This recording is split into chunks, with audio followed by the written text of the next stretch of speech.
Chers amis, bonjour. Bienvenue dans mes conseils du samedi. L'importance de l'enquête de moralité dans le recrutement, c'est le sujet qu'on va développer aujourd'hui.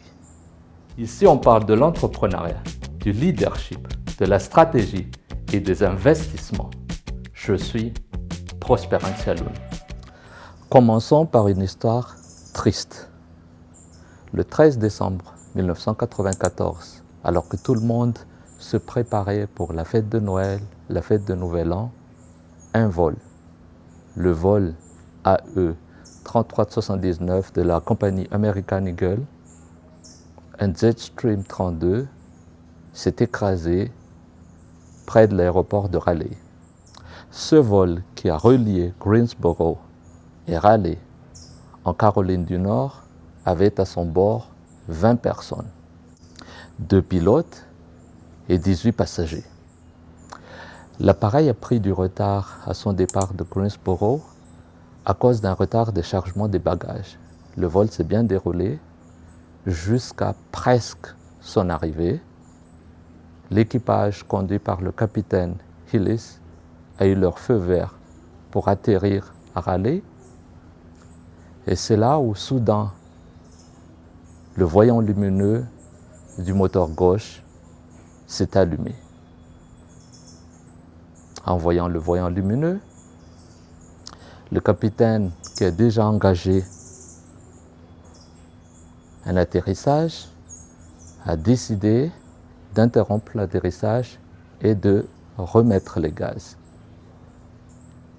Peu de temps après, l'avion s'est écrasé à peu près 6,5 km de l'aéroport. Sur les 20 personnes à bord, 15 ont perdu la vue, dont les 2 pilotes, et 5 s'en ont sortis avec des blessures sévères. Après les enquêtes d'usage effectuées par le NTSB, le National Transportation Safety Board, il a été conclu les 2 choses suivantes. Le premier problème est un mauvais diagnostic technique parce que le voyant lumineux s'est allumé à cause d'un couple négatif. On a remis les gaz pour mettre les rotors à 100% alors que les manettes de puissance étaient au ralenti. Le second diagnostic, et ce qui nous intéresse le plus, c'est concernant le capitaine Hillis.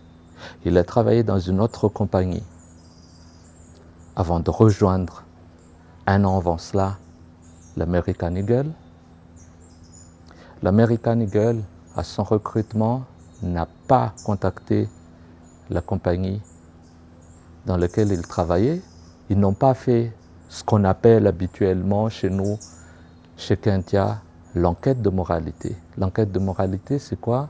C'est de savoir l'attitude de la personne, ses compétences techniques, ses diplômes. On vérifie tout ça, c'est pour ça qu'on demande des copies de diplômes, des références au moment des recrutements.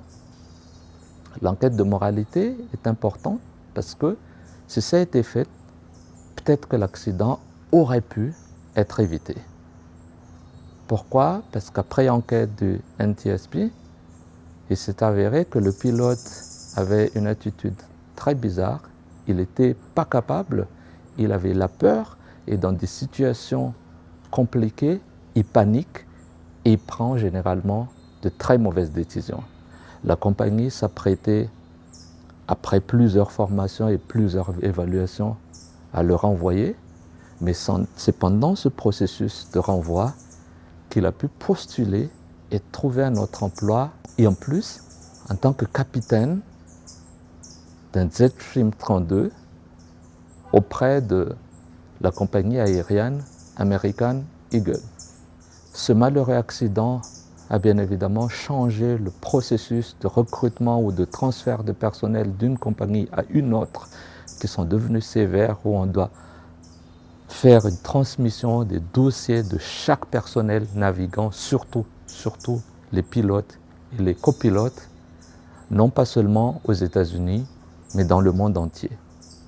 Ce sujet m'a beaucoup capté et m'a beaucoup intéressé parce que c'est ce qui se passe aussi dans d'autres domaines. Dans les entreprises, quand on recrute quelqu'un, il faut toujours effectuer des enquêtes de moralité. Bien sûr, dans l'aviation, c'est encore très compliqué parce qu'on met sur les mains des pilotes, sur leur capacité à prendre des décisions dans des situations compliquées, sur leur aptitude à trouver des solutions, la vie de plusieurs passagers. Mais c'est pareil aussi, dans une entreprise, si les managers ou le middle management prennent de très mauvaises décisions, ça peut créer des problèmes majeurs à l'entreprise qui pourraient amener soit à la fermeture d'un département ou à la faillite même de l'entreprise. C'est pour ça que l'enquête de moralité est très, très importante. Aujourd'hui, nous travaillons surtout sur 3 choses.